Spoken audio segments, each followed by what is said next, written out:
बिस्मिल्लाहिर्रहमानिर्रहीम।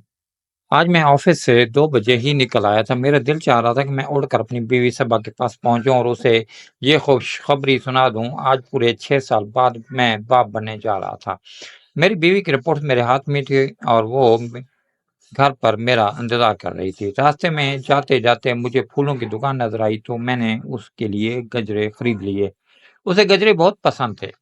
मैं घर पहुंचा तो वो दरवाजे में ही वो मुझे खड़ी दिखाई दी। तब मैं दिल ही दिल में मुस्कुरा दिया। मैं जानता था कि वो मुझसे भी ज्यादा बेकरार है, लेकिन मैंने अपने चेहरे पर संजीदगी तारी कर ली और गजरे छुपा लिए। वो खामोश नजरों से मेरी तरफ टकर टकर देखती रही, लेकिन उसने मुझसे कोई सवाल ना किया। शायद वो अंदर ही अंदर डर रही थी, क्योंकि हमेशा की तरह इस बार भी रिपोर्ट गलत ना हो। मैं जानता था कि हर बार जब उसकी उम्मीद टूटती थी तो वो कितना फूट फूट कर रोती थी और मुझे कई कई दिन उसे संभालने में लग जाते थे।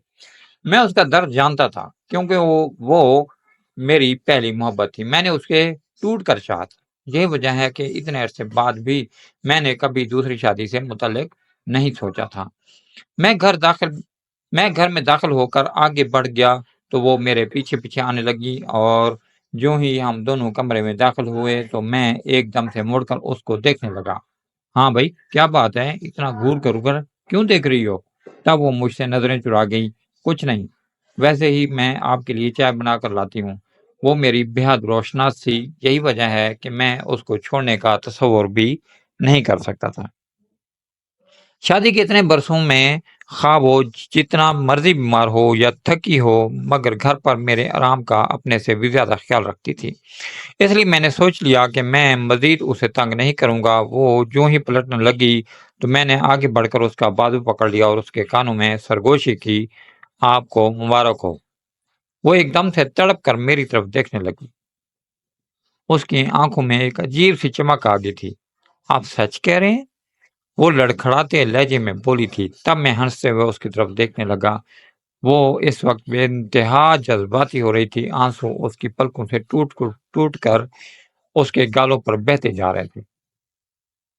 मैंने उसके आंसू अपनी उंगलियों से साफ कर दिए और उसे मुस्कुराते हुए कहा कि मैं बिल्कुल सच कह रहा हूँ। तब वो एक बार फिर खुशी से रो दी थी। मैंने उसे टोका कि इस खुशी के मौके पर ये आंसू अच्छी बात नहीं है। अल्लाह ने हमें बड़े अरसे बाद ये खुशी दिखाई है, इसलिए शुक्र अदा करो। उसने मेरी बात पर सर हिलाते हुए खोए-खोए अंदाज में अपने रिपोर्ट्स को बार-बार देखा, उनको अपने सीने से लगा लिया। या अल्लाह तेरा शुक्र है। चलो अम्मी के पास उन्हें भी ये खबर सुना देते हैं। उन्हें तो हमसे ज़्यादा इस खबर का इंतज़ार है। मैंने उसे कहा तो उसने चमकती हुई आँखों से मेरी तरफ देखा और मेरे साथ उठकर अम्मी के कमरे की तरफ चल दी। औलाद की ये खुशखबरी सुनने के लिए हम दोनों मियाँ-बीवी कांटे की तरह सूख गए थे, लेकिन मेरी अम्मी भी इस खबर को सुनने के लिए बेताब थी। वो एक रवायती सास तो नहीं थी, लेकिन लंबे अरसे से अपने इकलौते बेटे की औलाद का इंतजार करते-करते वो शायद बूढ़ी हो चुकी थी। यही वजह थी कि वो उठते-बैठते अब मुझे कहती कि मैं दूसरी शादी के लिए सोच लूं। अम्मी के ये अल्फाज जब पहली बार मैंने सुने तो मैं हैरान रह गया, क्योंकि अम्मी मेरी बीवी सबा की सगी खाला थी और हमारी शादी उन्होंने इंतहाई अरमानों के साथ की थी। वो दिल से ख्वाहिशमंद थी कि सबा उनके घर की बहू बने। इसलिए जो ही मेरी जॉब लगी तो अम्मी ने फौरन उनके घर की चौखट पकड़ ली। अम्मी चाहती थी कि बस जल्द अज जल्द सबा उनके घर की बहू बनकर आ जाए। लेकिन सबा की अम्मी अभी अपनी बेटी की शादी करने के हक में नहीं थी। उनका कहना था कि सबा अपनी तालीम मुकम्मल कर ले, लेकिन अम्मी की एक ही बात थी कि हमने उसे पढ़ाई से रोका थोड़ी है, ये हमारे घर आकर जितना चाहे पढ़ ले। तब खाला ज़्यादा देर तक अम्मी के सामने इनकार ना कर पाईं और बिल आखिर सबा मेरी दुल्हन बनकर हमारे घर आ गई। अम्मी ने सबा को पढ़ने की इजाज़त दे रखी थी, लेकिन जब शादी का पहला साल मुकम्मल हुआ तो अम्मी एकदम से रवायती सास की तरह बदल गई। सबा ने तालीम को खैरबद कर दिया। हालांकि मैंने उसे बेहद सपोर्ट करने की कोशिश की, मगर जब उसकी उम्मीद टूटती तो वो ज़हनी तौर पर शदीद डिप्रेशन का शिकार हो जाए। एक तो अम्मी हर वक्त उसे यही कहती कि पढ़ाई छोड़ो और औलाद के बारे में सोचो, और दूसरा हमारे घर में आने वाले रिश्तेदार अम्मी से बार बार बहू के पैर भारी होने का सवाल जरूर करते थे और जाते जाते सबा को ऐसी बातें सुना जाते कि वो तड़प कर रह जाती, मगर वो किसी को जवाब ना देती। मैं कभी कभी सबा पर बहुत ज्यादा हैरान होता था कि आखिर वो इतना बड़ा दिल कहाँ से लाई है, क्योंकि बाज औकात तो अम्मी की बातें सुनने के बाद मेरा जब्त भी जवाब दे जाता और मैं अम्मी को टोक देता कि अम्मी ये तो खुदा के काम है, जब अल्लाह को मंजूर होगा औलाद हो जाएगी। लेकिन अम्मी उल्टा मुझे डांट देती कि शादी को साल से ऊपर हो गया और अभी तक बहू का पाँव भारी नहीं हुआ। तुम्हारे साथ के जितने भी लड़कों की शादियां हुई वो सब एक एक बच्चे के बाप बन गए हैं, आखिर ये सब कब तक चलेगा। अम्मी ने मेरी दूसरी शादी की बातें भी शुरू कर दी। तब सबा बेहद डर गई, क्योंकि अम्मी ने साफ साफ कह दिया कि वो मजीद 1 साल और बर्दाश्त करेंगी, इसके बाद वो हर सूरत में भी मेरी शादी करवा कर ही दम लेगी। तब अम्मी की बातें सुनने के बाद सबा रूठ कर मैके चली गई और अम्मी को साफ साफ कह दिया कि आप मजीद 1 साल बर्दाश्त ना करें, बल्कि आप अभी अपने अरमान पूरे कर लें। वो जो ही अपने मैके पहुंची तो उसके आधे घंटे बाद खाला की कॉल मेरी तरफ आ गई। उन्होंने बिलावजह मुझे बहुत बातें सुना दी और मुझे सबा पर बहुत गुस्सा आया कि वो घर के बाद उठाकर अपनी माँ के घर क्यों लेकर गई। कम अज कम वो मेरे आने का इंतजार तो करती। अब मैंने भी सोच लिया कि मैं सबा को लेने उसके घर नहीं जाऊंगा और ऑफिस से सीधा जब मैं घर पहुंचा तो अम्मी से भी लड़ पड़ा कि आपको क्या जरूरत थी सबा से ये सब बातें करने की। तो अम्मी भी आगे से गुस्से में बैठी हुई थी, कहने लगी कि आखिर मैं कब तक ये आंख मिचोली देखूंगी, तुम्हारी बीवी अपनी मर्जी से गई है। मैं अम्मी पर बिगड़ने लगा कि जब आपको पता है कि वो इस मामले में हसास है तो बार बार उसको तंग करने की क्या जरूरत थी, ये कोई उसके अपने इख्तियार में तो नहीं है। तब अम्मी गुस्से से बोली कि मैं जानती हूँ कि ये उसके इख्तियार में नहीं है, लेकिन इंसान कोई हीला भी तो तलाश करता है। मैं सबा को जब भी डॉक्टर से दवाई लेकर देती हूँ तो वो दवाई क्यों नहीं खाती है। लोग औलाद की खातिर क्या कुछ नहीं करते। मुझे तो यकीन है कि तुम्हारी बीवी हमल गिराने के लिए गोलियां खाती है। तब अम्मी की बात सुनकर मैं खुद गुस्से में आ गया और बोला, अम्मी खुदा का वास्ता है अब इस पर यह इल्जाम तो मत लगा दें। जब उसकी रिपोर्ट्स क्लियर हैं, वो कौन सी ऐसी दवाई खाए कि जिससे झटपट औलाद पैदा हो जाए। अच्छा तुम मुझे खुद बताओ कि ये मामला कैसे हल होगा। अम्मी आप क्यों नहीं ये बात समझते कि ये अल्लाह ताला के काम है। तब अम्मी सर पकड़ कर बैठ गए और बोली, तुम दोनों को समझाना बेकार है। मैं अपने कमरे में चला गया। मैं खुद उलझ कर रह गया था। घर में पहले भी ऐसी बातें होती रहती थी, लेकिन इस बार सबा ने घर छोड़कर जो गलती की थी उससे मेरा दिल बहुत दुखा था। मगर पहली बार जब सबा को कमरे में नहीं देखा तो मेरे दिल की हालत बुरी होने लगी। एक दिल किया कि उसे लेकर आऊं, लेकिन फिर मुझे ख्याल आया कि अगर मैं उसे आज लेकर आया तो वो हमेशा इसी तरह अम्मा की बातों पर रूठ कर अपने मेके जा बैठेगी। लेकिन सच तो ये है कि उसके कमरे में उसके बगैर सांस लेना भी मेरे लिए मुश्किल हो गया था। पूरी रात मेरी इसी परेशानी में गुजर गई थी। अपनी आंखों में आने वाले आंसुओं को मैं बेदर्दी से साफ कर डालता। सुबह फजर के टाइम में उठकर बैठ गया। मेरी बेचैनी शदीद हो गई थी। दिल चाहता था कि अभी जाऊं और उसे घर ले आऊं, लेकिन फिर मेरी मर्दानगी आड़े आ जाती। मैं अपना सर पकड़कर बैठा ही हुआ था कि अचानक मोबाइल पर सबा का नंबर जगमगाने लगा। तो मैंने फौरन उसकी कॉल पिक की तो दूसरी तरफ उसके रोने की आवाज सुनकर मेरा दिल पिघल गया था। यकीनन रात भर वो जागती रही होगी। उसका इस वक्त कॉल करना इस बात का सबूत था कि वो भी यहाँ से जाकर 1 मिनट के लिए भी नहीं सो पाई। वो कहने लगी, नुमान मुझे ले जाओ। मुझे गुस्सा आ गया और मैं उसे इंतहाई तलख लहजे में बोला, क्यों मुझसे पूछ कर गई थी जो मैं लेने के लिए आ जाऊं। मैं तुम्हारे बगैर नहीं रह सकती। ये बात यहाँ से जाने से पहले सोचनी थी ना। तो क्या आप नहीं आएंगे। वो भी यकीनी से बोली तो ना जाने मेरे मुंह से कैसे निकल गया कि नहीं, मैं नहीं आऊंगा। तो उसने एकदम से कॉल काट दी। यकीनन वो बैठकर रो रही होगी। मुझे अपनी जल्दबाजी पर अफसोस होने लगा तो मैंने उसी वक्त टेबल से अपनी बाइक की चाबी उठाई और सबा के घर की तरफ चल पड़ा। और जो ही मैं उनके घर पहुंचा तो मेरी आवाज सुनकर सबा भागते हुए सीढ़ियां उतरने लगी और मेरे सीने से आ लगी। और फिर उसके बाद अम्मी से जितनी बातें भी औलाद के हवाले से उसे सुनाई थी, वो बहुत मजबूर होकर घर से निकली थी। صبا تو امی کی ہر بات مانتی تھی، وہ اسے جہاں لے جاتی صبا چپ چاپ ان کے ساتھ چلی جاتی۔ بس امی ہماری لڑائی کروا کے طلاق دلوانا چاہتی تھی۔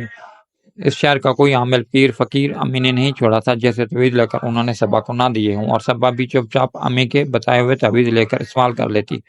میں کبھی کبھی بہت حیران ہوتا کہ وہ یہ سب کیسے کرتی ہے، لیکن شاید اولاد انسان سے سب کچھ کروا لیتی ہے۔ بالآخر ہم سب کی طلب کو اللہ نے قبول کر لیا اور بڑے عرصے کے بعد یہ خوشخبری ہمارے گھر میں اتری۔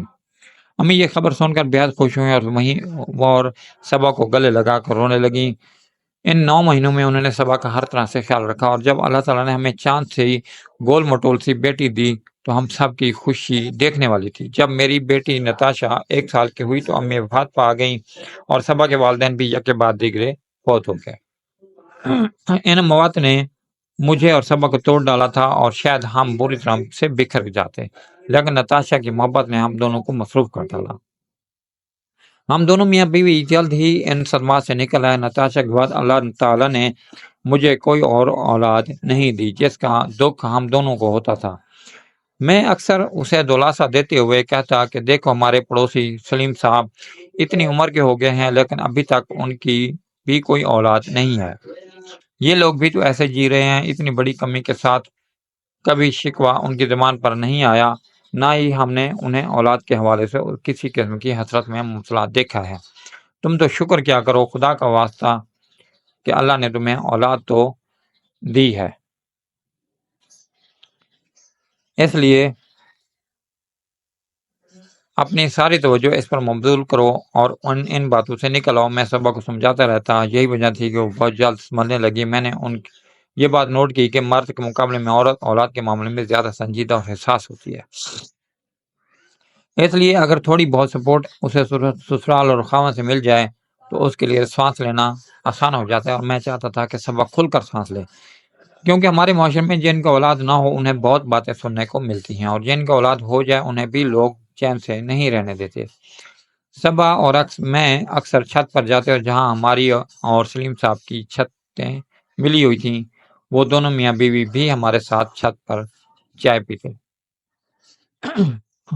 اور گپ شپ یا گپ لگاتے ہوئے وہ اکثر نتاشا کو ہم سے لے لیتے اور اسے خوب پیار کرتے۔ ان کے اور ہمارے چھت کے درمیان دیوار کی اونچائی بہت کم تھی، ہم بھی نتاشا کو ان کے حوالے کر دیتے تو وہ دونوں اس ننھی گڑیا سے اپنا دل بہلا لیتے تھے۔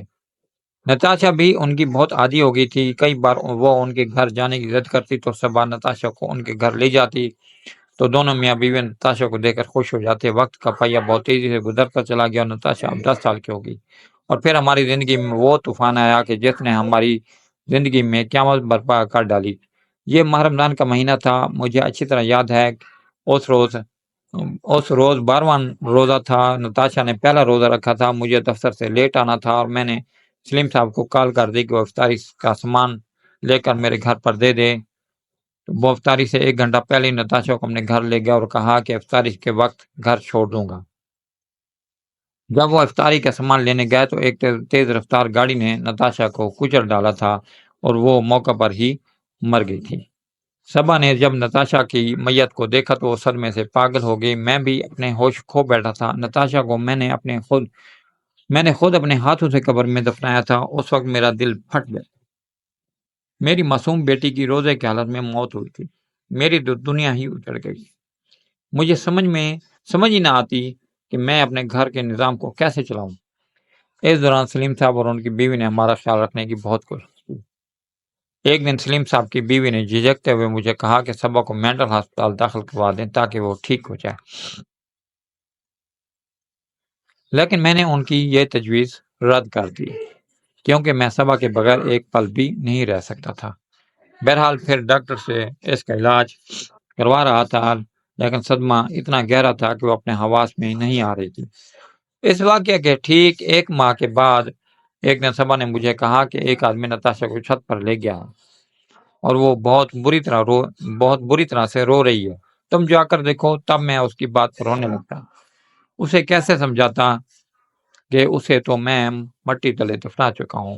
میں یہ بات اس کو کتنی دفعہ بھی کہتا، اس کی سمجھ میں نہیں آنی تھی۔ وہ بار بار اپنی انگلی سے چھت کی طرف اشارہ کرتی رہتی تو میں مجبوراً اسے نیند کی دوا دے کر سلا دیتا۔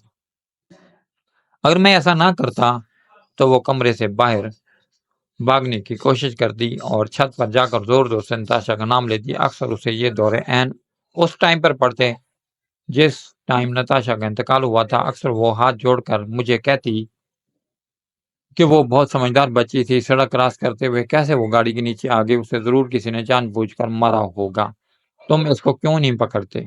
تو میں اس کی باتیں سن کر رو پڑتا۔ میں نے پولیس میں رپورٹ بھی درج کروائی تھی، مگر آج تک اس گاڑی اور اس آدمی کا کوئی پتہ نہ چلا جس کی وجہ سے ہماری نتاشا ہمیں چھوڑ کر چلی گئی تھی۔ صبا کا کہنا تھا کہ ضرور کسی نے نتاشا کو جان سے مارا ہے، بھلا اسے کون مار سکتا ہے؟ اتنا ظالم کون ہوگا؟ سلیم صاحب تو بہت پیار کرنے والے لوگ تھے۔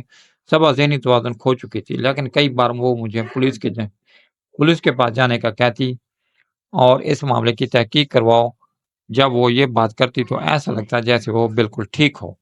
صبا کی اس بگڑتی کیفیت کی وجہ سے میں کئی دن جاب پر نہ جاتا۔ میں خود گھر میں رہ کر اس کا ہر وقت خیال رکھتا کہ کہیں وہ خود کو نقصان نہ پہنچا بیٹھے۔ ایک دن میں اسے نیند کی دوا دے کر سلا چکا تھا کہ نتاشا کی یاد نے مجھے سونے نہ دیا۔ میں بے قراری سے کمرے میں ٹہلنے لگا۔ میں خود بھی ڈپریشن کا مریض ہوتا جا رہا تھا، کیونکہ یہ صدمہ سہنا میرے لیے بھی آسان نہیں تھا۔ اچانک مجھے چھت سے رونے کی آواز آئی، اور یہ رونے کی آواز بالکل ایسی تھی کہ جیسے نتاشا چھت پر رو رہی ہو۔ میں چونک گیا، دل میں خوف سا بھی آیا کہ یہ کیسی آواز ہے۔ پہلے میں نے سوچا کہ شاید یہ میرا وہم ہے، لیکن مسلسل آوازیں آنا شروع ہو گئی تو میں ایک دم سے باہر نکلا اور یہ آواز چھت کی طرف سے آ رہی تھی، اور یہ میرا وہم نہیں تھا، چھت پر نتاشا ہی رو رہی تھی۔ میں بھاگ کر چھت پر گیا تو سامنے سلیم صاحب موجود تھے، جو ہاتھ جوڑ کر دیوار کی طرف منہ کر کے اور اونچی اونچی آواز میں روتے ہوئے نتاشا کو پکار رہے تھے۔ وہ بار بار معافی مانگ رہے تھے۔ میں دکھتے دل کے ساتھ ان کے قریب گیا تو وہ ایک دم سے ڈر کر پیچھے ہٹے، پھر اپنے بال پکڑ کر کھینچنے لگے، کہنے لگے خدا کا واسطہ ہے مجھے اس اذیت سے نکالو، نہیں تو میں مر جاؤں گا۔ نتاشا مجھے جینے نہیں دے گی، وہ روز مجھے ڈراتی ہے، میں اس خوف سے مر جاؤں گا۔ وہ بڑی بے رحم باتیں کر رہے تھے جن کی مجھے سمجھ نہیں آ رہی تھی۔ نتاشا سے کہو مجھے معاف کر دے۔ میں اسے مارنا نہیں چاہتا تھا، میں اس سے زیادتی بھی نہیں کرنا چاہتا تھا، لیکن اس دن وہ بہت ہی خوبصورت لگ رہی تھی اور پتہ نہیں کیسے شیطان مجھ پر حاوی ہو گیا۔ میں اسے تمہارے گھر سے اپنے گھر لے آیا اور چھت پر لے جا کر اسے زیادتی کرنے کی کوشش کی تھی، مگر وہ ڈر کر رونے لگی تھی، کہنے لگی میں اپنے بابا کو بتاؤں گی۔ بس اس لیے میں ڈر گیا تھا، اور جب افطاری کا سامان لینے گیا تو ایک تیز رفتار گاڑی کے سامنے میں نے خود اسے دھکا دیا تھا۔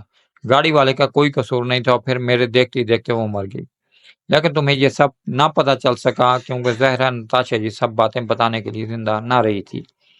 میں نے بھی سوچا کہ میرا یہ جرم چھپ جائے گا، لیکن نہیں، میرے ضمیر کا بوجھ اتنا بڑھ چکا ہے کہ نہ مجھے دن رات سکون نہیں ہے۔ میں نے اسی جگہ پر اس سے زیادتی کرنے کی کوشش کی تھی، اور میں روز اس سے معافی مانگتا ہوں۔ تم بولو نتاشا کو کہ وہ مجھے معاف کر دیں۔ وہ ہذیانی انداز میں چیخنے لگے اور میں پھٹی پھٹی آنکھوں سے ان کی طرف دیکھنے لگا جو وہ کہہ رہے تھے۔ اگر تو یہ سچ ہے تو اس کا مطلب ہے کہ میری بیٹی کا قتل ہوا ہے۔ یا اللہ، میں اپنا دل تھام کر رہ گیا۔ میں نے یہ ساری بات پولیس انسپکٹر سے کہی تو اس نے سلیم صاحب کو حراست میں لے لیا، اور صرف آدھے گھنٹے کے اندر انہوں نے اپنا جرم قبول کر لیا تھا۔ تب مجھے ایسا لگا جیسے یہ جرم صرف سلیم صاحب کا نہیں ہے، بلکہ ہم دونوں میاں بیوی کا بھی ہے۔ ہم نے اس قدر ان لوگوں پر اعتبار کیوں کیا تھا؟ خدا جانے جب وہ اکیلے ان کے ساتھ گھر جاتی ہوگی تو سلیم صاحب اس کے ساتھ کیا کچھ نہیں کرتے ہوں گے۔ وہ تو اتنی معصوم تھی کہ اسے تو ان باتوں کی کچھ سمجھ بھی نہیں ہوگی۔